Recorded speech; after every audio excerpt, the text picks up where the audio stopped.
I done with my life? What have I done with my life? I mean, I look at my life, I look at your life, I look at his life, I look at my father's life, I look at everybody's life. You're 32 years old and you've achieved nothing. What about this?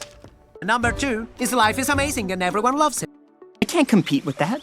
Have you ever looked at those highlight reels of people's lives on social media and compared your own life to them even for a moment? I think most people do, or most people have. I've even coached amazing people over the years who have achieved amazing things, even a couple of people whose names you might know. But what's really interesting is they do the same. No matter what they've achieved, those highlight reels can make their journey feel or look somehow less significant. What people often call an overnight success is usually the moment when years of private, personal and professional development finally become visible enough for other people to notice. The audience sees the result because the result is interesting. The result gives them something to admire or to discuss or to share or to measure themselves against, or even the before and after. But the process from the view of the fly on the wall through all of that is much less entertaining. Would most people have watched a video every week for 7 years while someone learned to manage their emotions more wisely, for instance, or handle money more effectively, or recover from disappointment more effectively, or stop sabotaging the opportunities that they say they wanted? Would most people watch that week after week after week, this slow journey of self-improvement, self-discovery? Probably not. And that's not a judgment. That's simply how attention works. We're fascinated by the beauty of a flower when it opens, and we're fascinated by the sped up footage of watching it come out from a bud and then go into the flower. But do we want to watch a video every day for the whole maybe 30 days of that process? Most people would say not. That's why unpostable progress matters so much. It's the progress that creates the most meaningful change in people's lives, but it doesn't perform well online while it's happening. It may not be dramatic enough to announce. It may not be visual enough to photograph or clear enough to explain in a caption. And at the time, it may actually not feel like much of a progress at all. So if that's the case, it's not a matter of not tracking that performance and that progress. The question is, how do we effectively use it? Welcome to Success Redefined. I'm Bella St. John, and in this episode, we're talking about unpostable progress, as I call it. The sort of progress that if you were to post it every day on social media, most people are not going to see the results that you're seeing, or maybe you're not even seeing. But the trouble is that we often wait for growth to become visible before we believe that it counts, or we start measuring ourselves against those people's highlight reels of the before and after.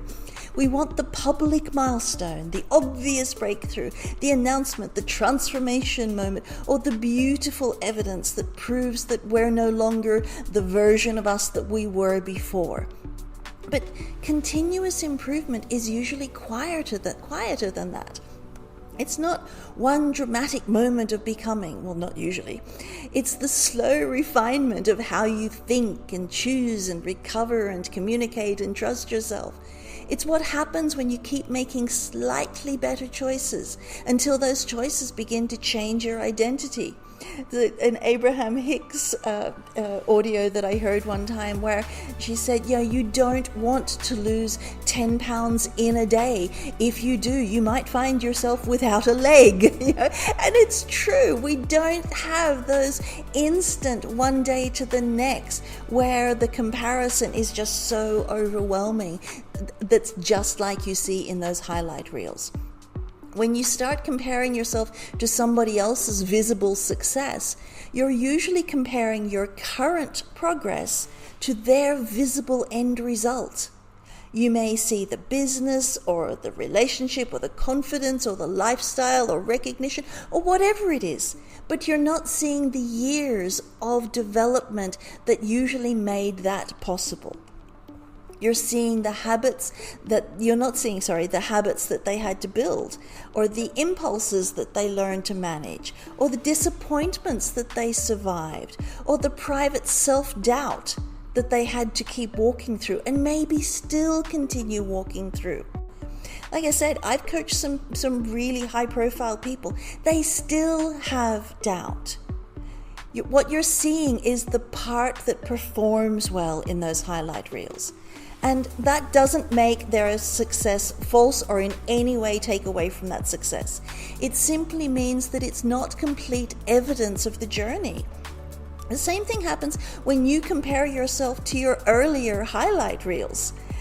You remember visible parts of who you used to be, what you could do, how much energy you had, how freely you moved, how easily you said yes. I've found that within myself. As my MS and lupus and spinal challenges have progressed, I've found myself comparing myself to my own highlight reel of my life as it was, and needing to come back and honoring the journey right here, right now. And that's why comparison can be so unfair, because it rarely compares your whole truth with whole truth. So how do we use this information? We stop measuring progress, first of all, only by what can be displayed. That's the first shift. Some growth actually looks like less chaos, less over-explaining, less self-abandonment, less panic, less needing to prove, less tolerance for what drains you, or maybe less betrayal of your own knowing. That kind of progress is easy to miss because we're trained to notice addition, more money, more recognition, more followers, more output. Yet sometimes the most important growth is subtraction. It's what you no longer allow. It's maybe what you no longer chase, or what you no longer pretend you know, what you no longer use as an excuse to stay small or exhausted or resentful. And another way is to use this information to create private measures of progress. Not everything meaningful needs to be validated publicly. In fact, some of the most important forms of progress need to be protected before they're shared. You might measure progress by asking, did I recover more quickly this time? Did I tell myself the truth sooner? Did I honor the reality of my life instead of demanding that I perform a version of myself that no longer fits? Did I take the next honest step even though no one applauded it? And did I maybe applaud myself? Those questions may not produce a dramatic post that will go viral on social media, but they can produce a much stronger life. Another way is to use the information is to stop confusing visibility with value. This is a challenge because we live in a culture that treats visibility as some form of proof. I actually had a friend of mine one time who was engaged, and she didn't change her Facebook status to say that she was engaged. And so a number of friends questioned it. Well, no, you're not. Your Facebook status still says you're single. Seriously? If something is seen as shared or liked or praised or admired, we assume it matters. If something is private, slow, or difficult to explain, many people assume that it's less important, but that's simply not true. A person becoming emotionally steadier may change the atmosphere of their entire home. That's valuable. A person learning to communicate more honestly may change the future of their relationship. Or somebody developing better boundaries may change the entire shape of their business or their health or their self-respect. None of that needs to perform well to anybody else to matter. And another way is to use this information is to have more patience with the season before the evidence appears. You know, the joy is in the journey. There's often a delay between inner change and outer proof. You may be growing before your circumstances have caught up. You may be making better choices before the results are visible. You may be setting the foundation for an extraordinarily financially successful business before the money is in the bank account. That middle place can feel discouraging. I know, I've been there more than once. It can feel as though nothing's happening because nothing dramatic on the outside has appeared yet. But this is where much of the important work takes place. It's the root system. It's hidden, quiet, but it's necessary. It's what feeds your entire life infrastructure. If you pull it up every few days to check whether it's growing, you're disturbing the very thing you're attempting to cultivate. Some progress needs time to gather strength beneath the surface. This doesn't mean waiting passively. Continuous improvement is active. It does ask you to keep noticing and choosing and practicing and returning to what matters. It does ask you to be honest and not cruel or judgmentative to yourself, but it does ask you to become more conscious without turning your life into a never-ending self-improvement project with marks on the score sheet every hour and every day. That distinction matters. Growth should make you feel more alive, not dissatisfied. Continuous improvement is not the belief that you're not enough already. It's the recognition that you see more, you see different, you see expanded for yourself.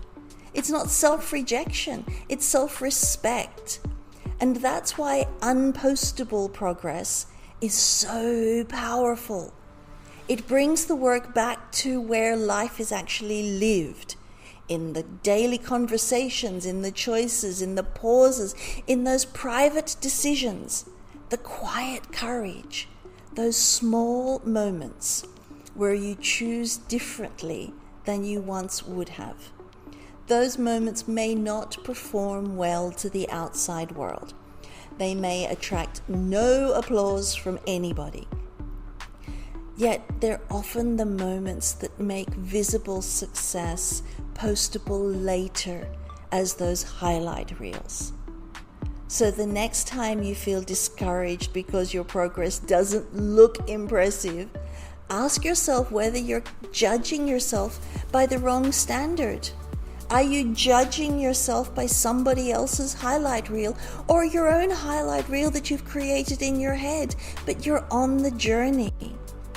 Is this growth unimportant or is it just unpostable at the moment?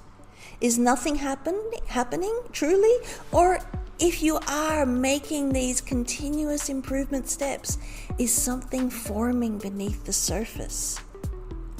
That's where compassion and discipline come together. You keep going not because every step is exciting, but because every honest refinement becomes part of the person you want to become.